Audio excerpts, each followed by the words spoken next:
મુખ્યમંત્રીની અધ્યક્ષતામાં યોજાયેલ બેઠકમાં જીઆરટીટી ઓફિસ ઉદ્ઘાટન બાબતે કરાઈ સમીક્ષા। કેબિનેટ માસ્ટર પ્લાન માટે કરાશે રિજનલ અધિકારીઓની નિમણૂક। તો વિદ્યાર્થીઓની ગુણવત્તા સુધારવા કેબિનેટમાં અપાયા સૂચન। સાથે જ નાગરિકોના હિત માટે બનાવાશે ખાસ પરામર્શ કમિટી। ખેડૂતોને પાક સહાય બાબતે પ્રવક્તા મંત્રી જીતુભાઈ વાઘાણીએ આપી પ્રતિક્રિયા। કહ્યું, કમોસમી વરસાદથી અસરગ્રસ્ત જિલ્લાઓના કુલ 7.98 લાખ કરતાં વધુ ખેડૂતોને ચૂકવાઈ સહાય। પોર્ટલ અપગ્રેડ થતા ચૂકવણી બનશે ઝડપી। તો બેઠકમાં મુખ્યમંત્રીને સુભાષ બ્રિજની ઇન્સ્પેક્શન કામગીરીથી કરાવાયા અવગત। રાજ્યના તમામ જિલ્લાઓમાં પ્રવાસન સ્થળોના સર્વાંગી વિકાસ માટે રાજ્ય સરકારનો નિર્ણય। પ્રવાસન સ્થળોની વ્યવસ્થાની ગુણવત્તા સુધારવા જિલ્લા પ્રવાસન વિકાસ સોસાયટીની કરાઈ રચના। પ્રવાસન વિકાસ માટે દર વર્ષે જિલ્લાને મળશે ₹10 કરોડ સુધીની ગ્રાન્ટ।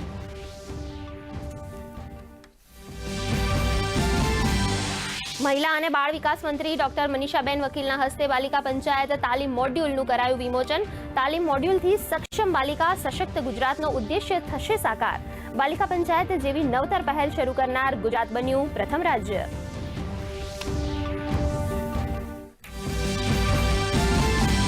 લોકસભામાં ગૃહમંત્રીએ એસઆઈઆર મામલે ચર્ચામાં લીધો ભાગ। કહ્યું, બંધારણમાં ચૂંટણી સુધારાની સ્પષ્ટ જોગવાઈ। અનુચ્છેદ 326 એસઆઈઆરનો મહત્વનો આધાર। તો વિપક્ષ પર પ્રહાર કરતા કહ્યું, કોંગ્રેસ શાસન દરમિયાન 11 વખત થઈ એસઆઈઆરની કામગીરી।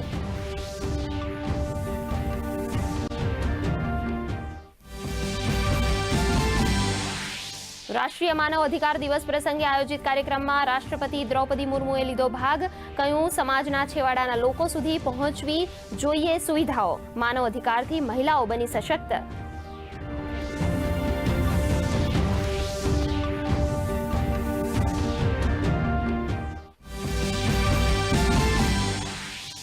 ભારત માટે ગર્વની ક્ષણ। યુનેસ્કોએ દિવાળી પર્વને અમૂર્ત વિશ્વ વારસા તરીકે કર્યો જાહેર। લાલ કિલ્લા પર આયોજિત યુનેસ્કોના 20મા સત્રમાં કરાઈ જાહેરાત। પ્રધાનમંત્રી મોદી સહિત મહાનુભાવોએ ટ્વીટ કરી પાઠવી શુભકામનાઓ।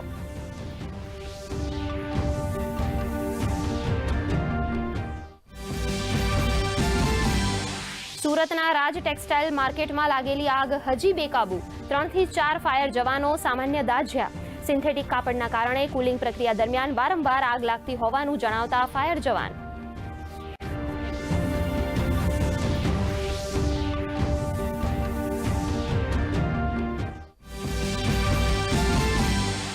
જુનિયર હોકી પુરુષ વર્લ્ડ કપમાં ભારતનો આર્જેન્ટિના સામે મુકાબલો। આર્જેન્ટિનાના 2 તો ભારતના પણ 2 ગોલ। બંને ટીમો વચ્ચે બ્રોન્ઝ મેડલ માટે ટક્કર।